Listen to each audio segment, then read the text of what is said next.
Hello guys, welcome to CPR online classes. Now आज अपन इस वीडियो में ह्यूमन अर्थ से संबंधित 25 महत्वपूर्ण प्रश्नों के बारे में जानेंगे जो नॉर्मली हर कॉम्पिटिटिव एग्जाम के लिए इंपॉर्टेंट है। तो चलिए शुरू करते हैं अपनी क्विज बिना वक्त गवाए।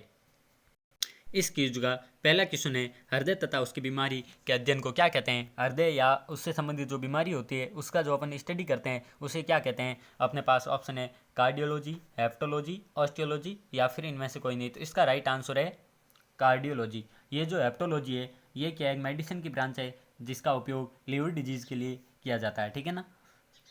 और अगला है देखो ऑस्टियोलॉजी। ऑस्टियोलॉजी है ये study of the structure and functional system of our skeleton, ठीक है ना। अपना जो कंकाल तंत्र होता है उससे संबंधित उसका स्ट्रक्चर कैसा है और उसकी फंक्शनल सिस्टम क्या है उसका अध्ययन करना किस में आता है, ऑस्टियोलॉजी में आता है। चलिए अगला क्वेश्चन देखते हैं। सामान्य वयस्क व्यक्ति के हृदय का वजन कितना होता है। तो सामान्य वयस्क व्यक्ति के हृदय का वजन होता है, अपने पास ऑप्शन है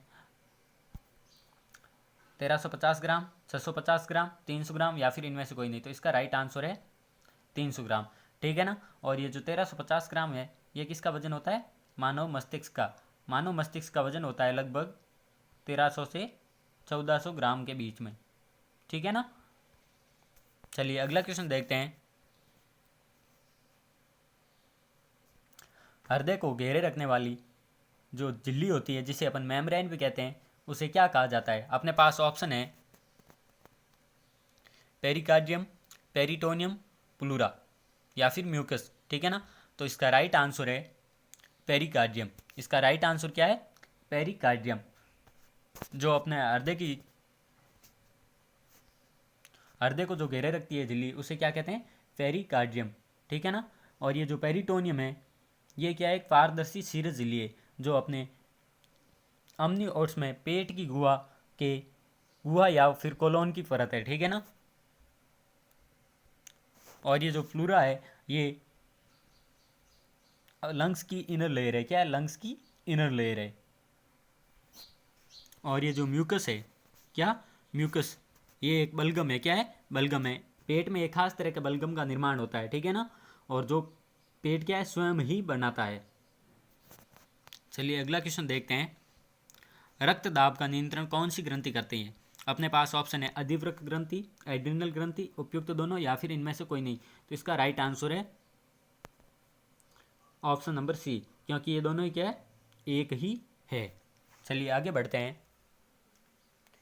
5वां क्वेश्चन अपने, हृदय का रुधिर दाब किस यंत्र के द्वारा मापा जाता है। जो हृदय का ब्लड प्रेशर होता है वो किस यंत्र के द्वारा मापा जाता है। तो चलिए ऑप्शन देखते हैं इसके, अमीटर, स्पिग्मोमीटर, थर्मोमीटर या फिर इनमें से कोई नहीं, ठीक है ना। तो इसका राइट आंसर क्या है, ऑप्शन नंबर बी, ठीक है ना। ये दोनों ही नहीं है, इसका राइट आंसर क्या है, ऑप्शन नंबर बी। इससे क्या मापते हैं, हृदय का रुधिर दाब मापा जाता है। चलिए अगला क्वेश्चन देखते हैं। एक सामान्य व्यक्ति का रुधिर दाब कितना होता है। एक सामान्य व्यक्ति का रुधिर दाब कितना होता है। अपने पास ऑप्शन है 100/50 mm of H G, 200/100 mm of H G, 120/80 mm of H G या फिर 150/80 mm ऑफ एच जी। तो इसका राइट आंसर है option number C, 120/80 mm of H G. चलिए आगे बढ़ते हैं। जब हृदय धड़कता है, ठीक है ना, तो उसकी जो प्रथम बीट होती है, प्रथम धड़कन होती है, उसे क्या कहते हैं, ठीक है ना। तो अपने पास ऑप्शन है लब, डब या फिर उपयुक्त दोनों या फिर इनमें से कोई नहीं। तो इसका राइट आंसर क्या है, लब, ठीक है ना। हृदय की जो प्रथम ध्वनि होती है ना धड़कन की, उसे क्या कहते हैं, लब कहते हैं। और हृदय की जो धड़कन की दूसरी ध्वनि होती है उसे क्या कहते हैं, डब कहते हैं, ठीक है ना।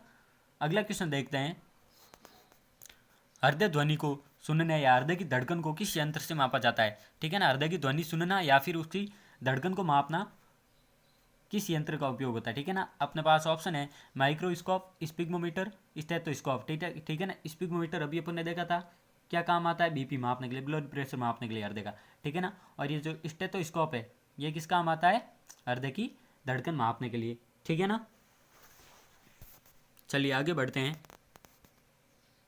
हृदय की धड़कन को उत्तेजित करने वाला हार्मोन कौन सा है, ठीक है ना। अपने पास ऑप्शन है thyroxine hormone, dopamine hormone, estrogen hormone या फिर इनमें से कोई नहीं। तो इसमें राइट आंसर क्या हो जाएगा, अपने पास ऑप्शन क्या क्या है, थायरोक्सिन, डोपामाइन, एस्ट्रोजन और इनमें से कोई नहीं, ठीक है ना। तो इसका राइट आंसर है थायरोक्सिन हार्मोन, ठीक है ना। ये क्या करता है, जो हृदय की धड़कन होती है उसे क्या करता है, एक्साइटेड करता है, उत्तेजित करता है, ठीक है ना। और ग्रंथि की बात आ जाए तो अपने अभी पीछे देखा था ग्रंथि, वो कौन सी थी, अधिवृक्क और एड्रिनल ग्रंथि, ठीक है ना। चलिए आगे बढ़ते हैं। हृदय की गतिविधि को किसी यंत्र से मापा जाता है, अपने पास ऑप्शन है ईईजी, स्पिग्मोमीटर, स्टेथोस्कोप या फिर ईसीजी, ठीक है ना। अभी अपन ने देखा था कि जी ये किस काम आता है, हृदय की बीपी मापने के लिए। ये किस काम आता है, स्टेथोस्कोप, ये काम आता है अपने हृदय की धड़कन को मापने के लिए। और ये जो ईसीजी है ये क्या काम आता है, ये आता है हृदय की गतिविधि मापने के लिए, ठीक है ना। और ये किस काम आता है, ईईजी, ये काम आता है मस्तिष्क की गतिविधि मापने के लिए, ठीक है ना। तो इसका राइट आंसर क्या हो जाएगा, ऑप्शन नंबर डी। इसका पूरा नाम है इलेक्ट्रोकार्डियोग्राम। इसका पूरा नाम क्या है, इलेक्ट्रोकार्डियोग्राम, ठीक है ना। ये एक पर्टिकुलर टाइम पर क्या है, हृदय की गतिविधि को चेक करता है, ठीक है ना। और ये जो ईईजी है इसका क्या काम है, मस्तिष्क की गतिविधि को मापना, ठीक है ना। इसे हिंदी में कहते हैं विद्युत मस्ति लेखन। इसे हिंदी में क्या कहते हैं, इसे हिंदी में क्या कहते हैं, विद्युत मस्ति लेखन, ठीक है ना। चलिए आगे बढ़ते हैं। बहुत ही इंपॉर्टेंट क्वेश्चन है, वीनस हृदय किसके हृदय को कहते हैं। अपने पास ऑप्शन है मछली, पक्षियों के, मनुष्य के या फिर बंदर के, ठीक है ना। तो इसका राइट आंसर है मछली, ठीक है ना। और मछली के हृदय में कितने चैम्बर होते हैं, मछली के हृदय में कितने चैम्बर होते हैं, कोई बता सकता है क्या। मछली के हृदय में 2 चैम्बर होते हैं। कितने चैम्बर होते हैं, 2 चैम्बर होते हैं, ठीक है ना। और मनुष्य के हृदय में कितने चैम्बर होते हैं, 4 चैम्बर होते हैं। चलिए आगे बढ़ते हैं। निम्न में से किसे हृदय का पेसमेकर कहा जाता है, निम्न में से किसे हृदय का पेसमेकर कहा जाता है। अपने पास ऑप्शन है S A node, A V node, S S node या फिर एस नोड। तो इसका राइट आंसर है एस ए नोड, ठीक है ना। और इसका पूरा नाम क्या है, साइनो एट्रियल नोड। इसका पूरा नाम क्या है, साइनो एट्रियल नोड। इसका पूरा नाम क्या है, साइनो एट्रियल नोड, ठीक है ना। और इसे क्या कहते हैं, हृदय का पेसमेकर कहते हैं, ठीक है ना। और ये जो एवी नोड है ये क्या है, एक इलेक्ट्रिक, ये अपने हिस्सा है electric conduction system of heart. जो अपना जो हार्ट का इलेक्ट्रिक कंडक्शन सिस्टम होता है उसका क्या है, ये पार्ट है, ठीक है ना। और इसका पूरा नाम है एट्रियोवेंट्रिकुलर, ठीक है ना। इसका पूरा नाम है एट्रियोवेंट्रिकुलर। चलिए आगे बढ़ते हैं। रक्तचाप का सामान्य से अधिक होना क्या कहलाता है, रक्तचाप का सामान्य से अधिक होना क्या कहलाता है। अपने पास ऑप्शन हाइपरटेंशन, हाइपोटेंशन, टेकिकार्डिया या फिर बेडिकार्डिया। तो इसका राइट आंसर है हाइपरटेंशन। रक्तचाप का सामान्य से अधिक होना क्या कहलाता है, हाइपरटेंशन कहलाता है। चलिए आगे बढ़ते हैं। रक्तचाप का सामान्य से कम होना क्या कहलाता है, हाइपोटेंशन। क्या कहलाता है, हाइपोटेंशन कहलाता है, ऑप्शन नंबर बी। चलिए आगे बढ़ते हैं। अगला प्रश्न अपने हृदय के धड़कन का सामान्य से अधिक होना क्या कहलाता है, हृदय के धड़कन का सामान्य से अधिक होना क्या कहलाता है। अभी अपन ने देखा था कि रक्तचाप सामान्य से अधिक या कम होता है तो उसे क्या कहते हैं। अभी अपन देखे हृदय का जो धड़कन है वो सामान्य से अधिक या कम होती है तो उसको क्या कहते हैं। सबसे पहले अपना अधिक होती है तो उससे क्या कहते हैं, ट्रेकिकार्डिया। क्या कहते हैं, ट्रेकिकार्डिया।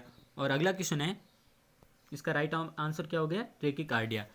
अगला क्वेश्चन है, हृदय की धड़कन सामान्य से कम हो जाए तो उसे क्या कहते हैं। तो इसका राइट आंसर है बेडिकार्डिया। क्या है, बेडिकार्डिया, ऑप्शन नंबर डी। चलिए आगे बढ़ते हैं। संकुचन चरण के दौरान अधिकतम दबाव जिस पर मुख्य धमनी के माध्यम से हृदय ब्लड को छोड़ देता है उसे क्या कहते हैं। तो इसका अपने पास ऑप्शन है सिस्टोलिक दाब, डायस्टोलिक दाब या फिर दोनों या फिर इनमें से कोई नहीं। तो इसका राइट आंसर क्या है, सिस्टोलिक दबाव। चलिए आगे बढ़ते हैं। सिस्टोलिक दबाव पर क्या होता है, ये एक अधिकतम दबाव होता है, ठीक है ना। इस समय धमनी के माध्यम से हृदय अपने ब्लड को छोड़ देता है। चलिए आगे बढ़ते हैं। अगला क्वेश्चन अपने हृदय के रिलैक्स या विस्तार चरण के दौरान धमनियों में न्यूनतम दबाव को क्या कहते हैं। तो इसका अपना ऑप्शन है सिस्टोलिक, डायस्टोलिक दबाव या फिर इनमें से कोई नहीं या फिर दोनों, ठीक है ना। तो इसका राइट आंसर क्या है, डायस्टोलिक दबाव। ये क्या है, न्यूनतम दबाव है। मनुष्य के हृदय में, मनुष्य का जो हृदय होता है वो धड़कने में, एक धड़कन करता है अपनी कंप्लीट तो उसमें कितना टाइम लगता है, 0.8 सेकेंड। कितना टाइम लगता है, 0.8 सेकेंड। या फिर क्वेश्चन ये आ जाए कि हृदय की जो 2 धड़कन होती है उनके बीच में जो टाइम होता है वो कितना होता है, टाइम पीरियड कितना होता है, सेकेंड का कितना होता है, 0.8 सेकेंड का होता है, ठीक है ना। दो धड़कनों के बीच में टाइम पीरियड कितना होता है, 0.1 सेकेंड का, ठीक है ना। एक बात और इसमें ध्यान रखना, जो मनुष्य का हृदय होता है वो क्या है, एक धड़कन कितने टाइम में पूरी करता है, एक धड़कन पूरी करने में लगता है, टाइम लेता है 0.8 सेकेंड, ठीक है ना। और ये एक धड़कन कंप्लीट करता है ना तो लगभग 70 मिलीलीटर ब्लड को पंप करता है, ठीक है ना। हृदय का काम क्या है, ये पंप है, ठीक है ना, लाइक एज मोटर की तरह काम करता है, ठीक है ना। ये क्या करता है, ब्लड को पंप करता है पूरे शरीर में, ठीक है ना। और ये जो एक धड़कन पूरी करती है उसमें कितना ब्लड पंप कर देता है, 70 ml, ठीक है ना। तो एक मिनट में कितनी धड़कन होती है, 72, ठीक है ना। 72 धड़कन में ये क्या करता है, लगभग 5 लीटर ब्लड को पंप करता है, कितना, 5 लीटर ब्लड को, ठीक है ना। और 24 घंटों में लगभग 7 से 8 हज़ार लीटर ब्लड को पंप करता है, 7 से 8 हज़ार लीटर ब्लड को पंप करता है ये हृदय, ठीक है ना।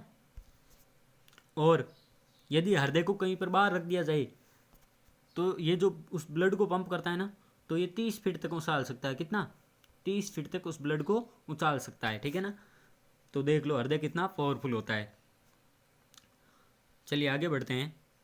जार्विक सेवन क्या है, जार्विक सेवन क्या, अपने पास ऑप्शन है पेसमेकर, कृत्रिम हृदय, रॉकेट का नाम या फिर उपग्रह का नाम। तो इसका राइट आंसर है कृत्रिम हृदय। इसका राइट आंसर क्या है, कृत्रिम हृदय। जार्विक सेवन क्या होता है, कृत्रिम हृदय होता है। चलिए आगे बढ़ते हैं। हृदय की धड़कन को क्या कहते हैं, अपने पास ऑप्शन है हार्ट बीट, हार्ट स्पीड, हृदय गति या फिर इनमें से कोई नहीं। तो इसका राइट आंसर क्या हो जाएगा, हार्ट बीट। क्या कहते हैं, हार्ट बीट कहते हैं, क्या कहते हैं, हार्ट बीट कहते हैं। तो इसका राइट आंसर क्या हो गया, ऑप्शन नंबर ए। चलिए अगला क्वेश्चन देखते हैं। हृदय से रक्त को शरीर के विभिन्न अंगों तक ले जाने का कार्य कौन करता है, हृदय से रक्त को शरीर के विभिन्न अंगों तक ले जाने का कार्य कौन करता है। तो चलिए ऑप्शन देखते हैं इसके। अपने पास ऑप्शन है धमनियाँ या फिर आर्टेरियस या फिर दोनों या फिर इनमें से कोई नहीं। तो इसका राइट आंसर क्या है, दोनों। ये दोनों ही क्या है, एक ही है, ठीक है ना। और इसका काम क्या है, जो शुद्ध रक्त होता है, ठीक है ना, हृदय में जो शुद्ध रक्त होता है उसे पंप करके पूरे शरीर में सर्कुलर करता है, ठीक है ना। चलिए आगे बढ़ते हैं। अगला क्वेश्चन अपने,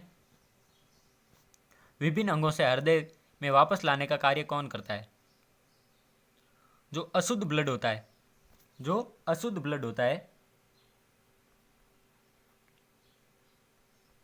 जो अपने अशुद्ध ब्लड होता है उसको वापस हृदय में लाने का कार्य कौन करता है, शिराएं या फिर वेनिस, ठीक है ना। ये दोनों ही क्या है, एक ही है, ठीक है ना। तो इसका राइट आंसर क्या हो जाएगा, ऑप्शन नंबर सी।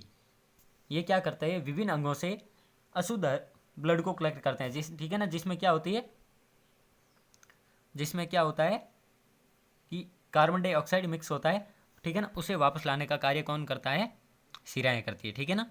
चलिए आगे बढ़ते हैं। मानव शरीर में शुद्ध या ऑक्सीजन युक्त रक्त फेफड़ों से कहाँ पहुँचता है, ठीक है ना। मानव शरीर में जो शुद्ध या ऑक्सीजन युक्त रक्त होता है फेफड़ों से वो वापस कहाँ जाता है, ठीक है ना। यकृत में, हृदय में, मस्तिष्क में या फिर इनमें से कोई नहीं। तो इसका राइट आंसर क्या है, हृदय। और फेफड़ों का कार्य क्या होता है, फेफड़ों का कार्य होता है, फेफड़े क्या करते हैं, श्वसन क्रिया में ऑक्सीजन ग्रहण करते हैं, ठीक है ना। और वो ऑक्सीजन कहाँ मिक्स कर देते हैं, ब्लड में मिक्स कर देते हैं, ठीक है ना, जिससे ब्लड क्या हो जाता है, प्योरीफाई हो जाता है। उस प्योरीफाई ब्लड को वापस कहाँ भेजते हैं, हृदय में भेजते हैं। और हृदय का काम क्या है, वापस ब्लड को पूरे शरीर में पंप करना, ठीक है ना। और ये वापस पूरे शरीर में उस ब्लड को पंप कर देते हैं, ठीक है ना। तो आज इस वीडियो को यहीं समाप्त करते हैं। Thanks for watching this video. I hope आपको ये वीडियो अच्छा लगा होगा। Please like, share and subscribe our channel.